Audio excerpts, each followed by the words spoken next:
Welcome to Newcastle Family History Society podcasts. The Newcastle Family History Society, located on Awabakal land in Newcastle, New South Wales, Australia, provides support for those interested in family history. We're pleased to bring you a new series presented by Benita Parker from the West Wallsend District Heritage Group. Through first-person storytelling, this series shares the lives of the pioneering women of West Wallsend. Today, we hear the remarkable story of Mary Johnston. Born in a small village in Somerset, England, in 1846, Mary could never have imagined the life before her. A journey across the world, a childhood in the coalfields near Newcastle, and a lifetime of resilience on the rugged frontier of West Wallsend. Through hardship, love, loss and determination, her story brings to life the challenges and triumphs of early settlement in colonial New South Wales. This is more than history, it's a life remembered. My name is Mary, and I lived for over 50 years in and around West Wallsend. I would like to share my life's journey with you. When I was born in March 1846 in the small village of Hambridge, Somerset, in England, to Charles and Betsy Mounter, no one would have guessed the life I was to live. I was their third child. I had one sister, Sarah, born in 1840, and one brother, Paul, born in 1842. For that time, we were considered a small family, but on reflection, I think my mother had great difficulty falling pregnant and carrying a child to full term. So she was always very protective of the three of us. The decision to leave our village in Hambridge, where my father had been, sometime labourer, sometime miner, and travel around the world, must have been a momentous one for them. I often wondered, later in life, what had attracted them to move thousands of miles to the new colony of New South Wales. I think now it must have been the advertisements in Somerset encouraging young families to come to Newcastle, where there was a permanent job and a home provided in exchange for work in the coal industry. So I came to Australia as a 3-year-old with my family. We arrived on the 4th of September 1849 aboard the Victoria. This ship was a very good ship compared to some of the others sailing between England and Australia. There were hardly any casualties on the entire voyage, according to the records. The Mounter family, all 5 of us, got off the boat at Hexham near Newcastle and lived there for a short time before moving to Wallsend to be closer to my father, Charles' work in the mines. He and so many of the other men who lived around Wallsend walked into Newcastle to the mines at either Lambton or Hamilton each day that the mines were operating. The reason we moved to Wallsend soon after arriving at Hexham was because my mother couldn't tolerate the mosquitoes and swampy conditions. We lived at Wallsend in a cottage that Mum and Dad made into a home for us for the next 10 years. In that time, Sarah got married on Christmas Eve in 1859 to a nice young man who also worked in the mines. His name was Mr. Charles Scotton. Sadly, he died from a mining accident in 1862, only a couple of years after they were married, and Sarah had 2 little boys, Mark and Levi, to care for. She was lucky to find another good man whose name was Francis Buxton, whom she married in 1864. They had 8 more children, but 4 of her children died when they were tiny. She and Francis had a hard life where they lived in Raymond Terrace. Paul married a girl from Minmi named Sarah Watson in 1866, and he firstly became a fisherman around Hexham. They came down to Newcastle to live about 1880. They had a big family of 10 children, all of whom survived to adulthood. In Newcastle, they lived in Mounter Street. Yes, Mounter Street, it may even have been named after my brother, I'm not sure, in Waratah, where Paul set up a general store.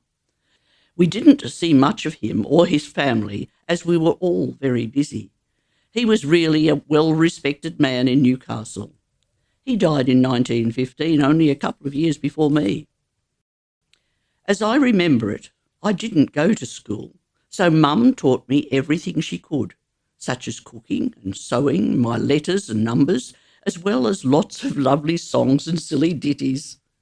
Both Mum and Dad had some schooling back in Somerset, as there was a village school that they attended when they could. The biggest trauma in my life at that time was when I turned 14. My father gave me the biggest hug and said that his little girl had gone now, and I was old enough to go to work. I didn't want to go to work as I loved being home with Mum. But in those days, everyone had to work and contribute to the family income. The very next morning, I had to get up early and put on my best skirt and blouse and a new pair of boots bought especially for the occasion. After a quick breakfast, Dad, Paul and I set off to walk into Newcastle. It was a long walk for me, especially in my nice new boots, which soon hurt my feet. The road was dusty and dirty, and even though I had polished my boots until they shone, by the time we got into town they were dull and horrible. So when we got close to the hotel, I tried to scrub them clean with one of my underpetticoats until they looked a little better. Paul went to work, but Dad took me to a very large and imposing hotel near where he worked. We were met by the hotel owner, who had told Dad he was looking for a good, clean, hard-working lass to become a maid in the hotel. After much assurance from my dad as to my talents, the owner said he would take me on as a chambermaid. Now, I didn't know what a chambermaid was, but I soon found out. She was the person who emptied all the used chamber pots full of urine and such every morning. Then she washed them and returned them to be placed under the bed in the guest rooms. After that, each room had to be cleaned and the beds made. Yes, it was hard work. At first I was supervised by a senior maid, but I was a quick learner, and before the year had passed, I had become the senior maid myself. We maids lived in a crowded room upstairs at the back of the hotel and were allowed to go home one day a week if there was not some other job that needed our attention. Actually, that's how I met an interesting Scotsman who visited the hotel. One day he said to me, "Mary, if you're not too busy, please come and sit with me to chat." I really was in a dither, as I wasn't sure whether I should talk to the guests or just keep my head down and work. Curiosity won, and we sat under the shade of a big old tree in the backyard. He was a very interesting man with his lovely lilting Scottish accent and a cheerful, happy face. This became a regular occurrence, and one day his name was William, asked me if he could meet my father. I smiled and thought Dad would enjoy talking to this friendly Scotsman, so next time I was home I mentioned it to Dad. He was equally as curious to know why a Scotsman named William wanted to meet him. Anyway, it was all arranged, and I was even allowed to stay with them where they talked in the parlour. After a while, I could see William was a bit nervous and obviously wanted to say something. All of a rush, he said, "Mr. Mounter, I want permission to marry your daughter." Well, I'm not sure who was most surprised, me or my father, but he quickly recovered and it was all arranged. I was to marry William Johnston, aged 36, from Scotland. I was just 17 when I married him in the Presbyterian minister's house in Newcastle on the 2nd of May, 1863. It wasn't a big wedding, but Mum and Dad, Paul and Sarah and some of my work friends were there, and I wore a lovely hat and dress that Mother and I had made for this special event in my life. After our wedding, William had been very fortunate to be able to buy a horse and cart from a man who was leaving the district. So we climbed aboard and headed out to Wallsend to stay with Mum and Dad that night. William said he had a surprise for me, as he had bought a block of land, about 30 acres, out towards the mountains at a place called Apple Tree Flat, and we were going to live out there. He had been working extra hard to build our first home for us to move into, and he was really excited about our adventure together.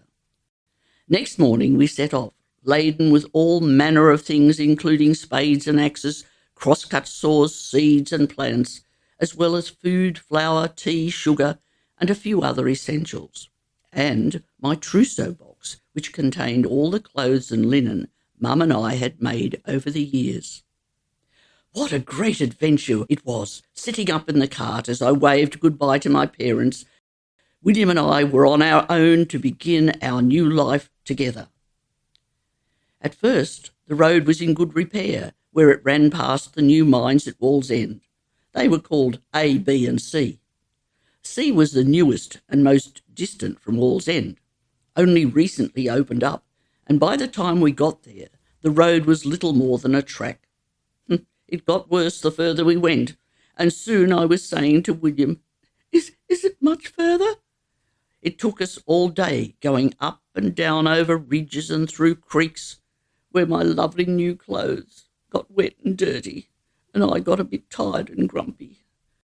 The bush had been cleared in most places, certainly, but stumps stood out like islands in a sea of dried mud, and ruts 2 and 3 foot deep alternated with waterholes, just waiting to demolish a luckless buggy wheel. Thankfully, our cart was sturdy and survived, as did we. The bullock wagon traffic on this track, west towards the mountains, had converted it almost into a ploughed paddock, where we passed teams of patient struggling oxen, driven by teamsters, who whipped their beasts and shouted obscenities at the poor things. I had never heard or seen such language. Our cart, horse and driver, was just one of many.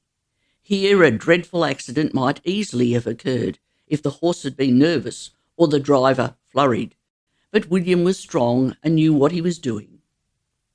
Eventually I cried again, "Are we there yet?" And William gave me a frown, then a smile, and said, "Close your eyes, we're nearly there." After another few minutes of bumping and swaying, William stopped and told me to open my eyes. I didn't know whether to laugh or cry, because there in front of me was the tiniest little shack imaginable. This was my new home, our castle, he called it. William couldn't wait to lift me down off the cart and show me our wonderful new world. He had erected the hut of timber and bark, a queer, one-storied little house built of slabs which shrunk apart as time passed and the timber dried, so that there were gaps everywhere, which let the weather, whatever it was, into the house. Of windows there were none, that is to say, in the sense of panes of glass. There were a couple of wooden shutters that we could close at night to keep out the nightlife, mosquitoes, flies, moths, and other bugs. It had a sloping roof of bark and a narrow, roughly boarded veranda. The floors were dirt. Eventually, after a couple of years, we got the main room boarded, which helped with the children when they came along.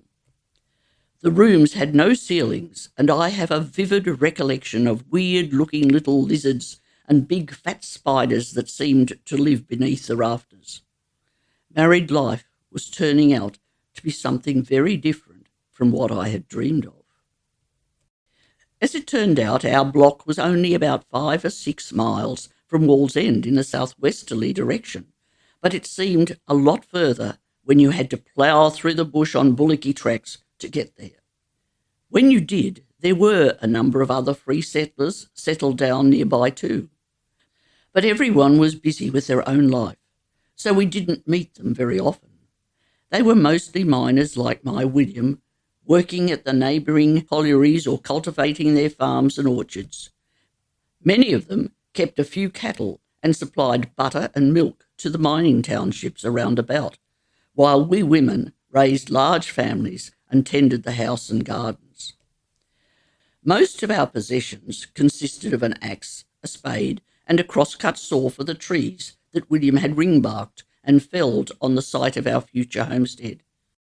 It wasn't very long before I had learnt to wield an axe or grab my end of a cross-cut saw to help clear our block. I quickly learnt that if I didn't chop the wood and kindling, light the fire and cook our tea, we didn't eat. The same applied for doing the washing and keeping our little home clean and tidy. I learnt the hard way and quickly. At first our place was furnished with a trestle bed, which William had made, and blankets, a homemade table and bench, a few cooking utensils I brought from home, and a supply of flour, tea and sugar. Later we added outbuildings and extended the house as the children arrived. One of our first big tasks was to build a kitchen behind the house, connected to the sitting room by a covered passage. It was separate from the house in case a log rolled out of the fire and burnt the building down. This did occasionally happen to some folk, like poor Elizabeth Nelson. She was cooking tea for her family when a log rolled out of the fire and her dress caught alight. She suffered terrible burns and died a few hours later. Over those early years, other accidents that I recall included a man drowning in Cockle Creek, a miner returning home to his family who died of exposure between Minmai and Taralba, a horse-riding death of an important local man, snakebite of a 7-year-old boy, and the drowning of a little girl in a water tank. Life could be hard in the bush, and I was always thankful when it didn't visit us with a sad loss. Ah, the joys of country life. Then there was our garden, fenced in with bush palings, which we made, over which our tame kangaroo tried to take his daily constitutional. He was only one among many native animals that would invade our garden whenever the opportunity presented itself. Here we tried to grow our vegetables, fruit and grapes, and anything that could provide our daily needs. There were times when the drays bringing our additional supplies were delayed by flooded creeks, boggy roads, or bushfires. When our supply was empty of flour, tea, sugar, and all other groceries, it was sometimes a real case of going to bed hungry for lack of food. There were other problems too. The huge Wallsend Coal Company had, by this time in the late 1860s, bought up and owned a lot of land where we were settled, and we and other small settlers were subject to the annoyance of having our cattle impounded off the unfenced land of the Wallsend Coal Company. We were all at our wits' end to know how we should go about making the company fence off their land. Some of the men thought that perhaps if the company were appealed to in Sydney, they might be induced to offer some relief, but to no avail. It seemed scarcely possible that such a large and wealthy company, owning one of the finest estates in the district, could have any desire to ruin a few poor free settlers like us. But that seemed to be what was happening. It was a case of settler, look after thyself. In the early days of our settling, we, Mr. and Mrs. William Johnston, were frequently visited, not by important visitors, but by Aboriginals who always stayed hidden in the bush. The only other regular visitor was a Chinese hawker who used to come from Sydney occasionally to peddle his wares. There were still 1 or 2 Chinese market gardeners across the creek on the good flat soil and near the water of Cockle Creek, but they weren't hawkers. There was so much wildlife in the bush around us that catching a bush turkey or wallaby wasn't too difficult. Dingoes were plentiful in those days too, so we had to make sure our chooks were well locked up at night. Wild horses were also numerous around about and could trample your garden fences and ruin the garden if not hunted away. Life was never dull. A stream known as Flaggy Creek, people later called it Slaty Creek, flowed into Cockle Creek near our block. In those early days it was teeming with fish. Many a feed of fresh fish we had years later when the boys were old enough to go fishing and trapping. But the stream that ran by our place was called Sandy Creek, and not really deep enough to have fish. It was normally only small, except in heavy rain when floodwaters came raging down from the mountains. Then it could cause problems. Let me go back to those early days when we first were married. I tried never to cry when William was home. But when he went to work at the mine each day and I was left by myself, yes, I did cry, a lot.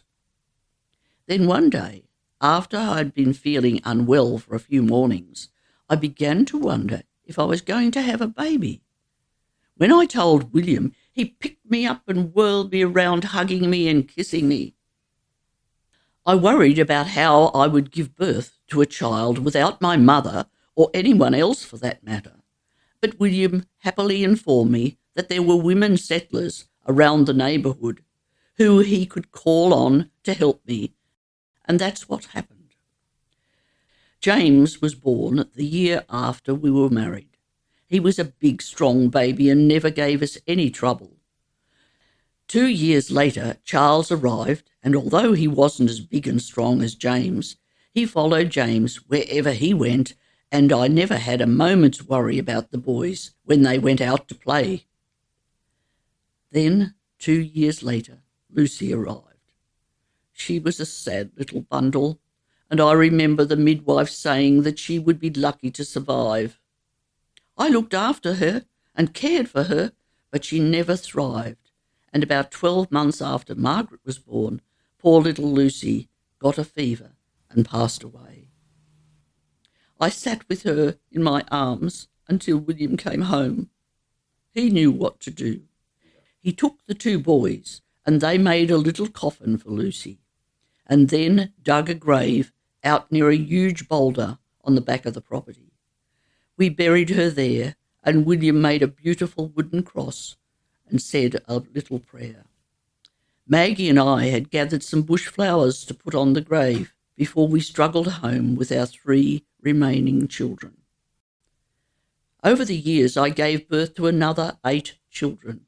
Yes, we had 12 children, and apart from baby Lucy, all survived to adulthood. In March 1870, the year before baby Lucy died, there were severe storms and lightning strikes on the property of Mr. Alexander Johnston, who lived nearby but was no relation to us. We were told that mahogany, stringy bark and ironbark trees all attracted lightning, so keep away from them in stormy weather. This was the kind of knowledge you only learnt from the locals. I remember in 1871, when we had Jimmy, Charles, Lucy and Maggie, and I was pregnant with Thomas, a great flood came down from the mountains after torrential rain. It rained until I thought it would never stop, and someone said later it was about 10 inches. It washed half our hard work and gardens away, but nearly wiped out one of our neighbours, Mr. Cherry's beautiful orchard of oranges, apples and pears, away completely. The little building they used as a school disappeared overnight. Then 40 children, including ours, and Mr. Gillespie, their teacher, were without a school building for a couple of years. More work for poor William and the other local men trying to get the government to replace our little school. Eventually they did, but in a different place. This made some people happy, but upset others, as their children had to walk further through the bush each day to school. It was only a few years after that, in about 1875, we were suffering severely from a long drought, and we all said that unless rain soon fell, our orchards and little farms would be thoroughly ruined. By June 1876, it was a bad year for bushfires too. Our little creek, just dried up completely. William had to dig a well, so we had some water. It was during the late 1870s that William received an interesting piece of gossip from his friend, James Fletcher. James and William had come out from Scotland at the same time and worked in the same mine together in Newcastle, and had gone off to the goldfields at Bendigo together, so they were close friends. James, however, had bought a newspaper and became the first mayor of Wallsend, as well as entering New South Wales politics. James suggested that now was a good time to invest in more land just south of where we were living. William was able to claim a large acreage, and lo and behold, within a matter of a year or two, he was approached by Mr. William Laidley. He was a prominent merchant, shipping agent, and colliery proprietor, and a very rich and powerful gentleman. He bought all the land from us. This meant that we could move closer to where the new mine, called West Wallsend, was being developed. We leased land which was far more productive than our own block had been from the O'Donnell family at the foot of Mount Sugarloaf, and our whole family moved. This new wealth also meant that William no longer had to work in the mines, but could turn his attention to a more profitable way of life. I must pause here and hope you will join me next time for the next part of my story. You've been listening to the life story of Mary Johnston, a true pioneer of the West Wallsend district. From her childhood journey to Australia to the hardships and resilience of building a life in the bush, Mary's story reminds us of the strength and endurance of those who came before us. Join us next time as Mary continues her journey through new challenges, new opportunities, and the ever-changing world of colonial New South Wales. Until then, thank you for listening to Newcastle Family History Society Podcasts.